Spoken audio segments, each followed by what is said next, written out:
to you live from Springfield this evening. I'm Bruce Rauner. And I'm Michael Madigan. No, we're just kidding. I'm Chloe Riley. And I'm Ellyn Fortino. Oh, we almost got you guys, didn't we? We're going to be talking a lot about these guys. That's why we've got a nice little visual for you of who they are. Because, I don't know if you guys know this, but Illinois has been without a budget for exactly a month now. Without a budget. The second month without a budget. I'm sorry, how is that? Is that something that's even legal? Is that constitutional? I don't know. But Ellyn, I mean, how did we even get to a place where we do not have a budget in the state of Illinois? So, huge reason why we're here is the income tax, specifically the 2011 temporary income tax, where we saw the income tax go up to 5%. Well, that rolled back in January, rolled back to 3.75%, which blew a huge hole in the state budget. Ooh. $6 billion. Oh, hey, look at all that money. Good Lord. Hey, that's a lot of money. Yeah, so basically, the powers that be in Springfield, Republican Governor Bruce Rauner, this guy, and the Democrats controlled by this guy, House Speaker Michael Madigan. A charming fellow right there. Okay. They remain at odds on how to fill that hole. Okay, but they both had some ideas because, you know, they're legislators and that's what they're supposed to do. So this guy right here, this dude, as soon as these income tax things rolled back in January, in February he floated his own budget and he was like, okay guys, I know we're going to balance the budget, but we're not going to have any new revenue. How is that possible, Ellyn? Yeah, lots of cuts then. Lots of cuts to things like Medicaid and higher education and transportation, right? We don't need Amtrak. No, it's we can cut that.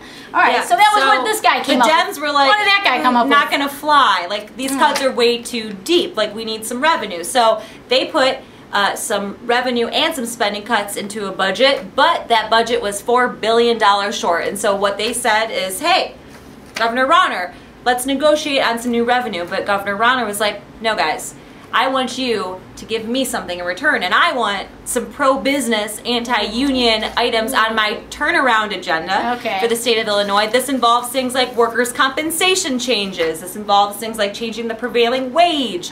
This involves things like a property tax freeze. There's quite a few items on this list, and Rauner's like, give me some of these, you guys. Which is what brings us to where we are now. Because Dems are like, we don't really like all of those things you're saying, and they just haven't been able to agree on, they haven't been able to find a common ground. And who can blame them, right? There's a lot going on. Yeah, so they're at a standstill with this. So, I mean... Yeah, so what does this mean for just everyday people? Right, and who is this affecting? Well, it's affecting these people, right? It's affecting families, you know? People who need health care services, child care. Seniors, disabled people, right? Like, these are, you know, the kind of a vulnerable population that's being affected, to be honest, right?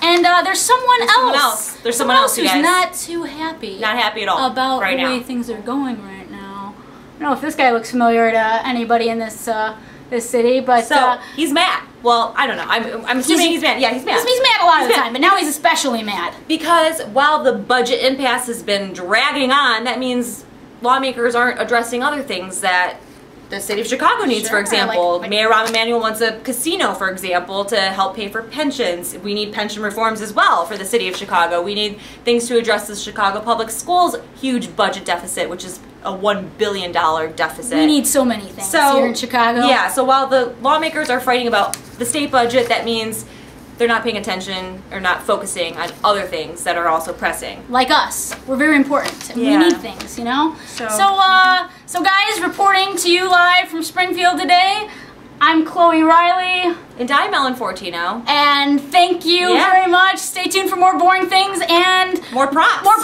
props to come. More props to you. Okay.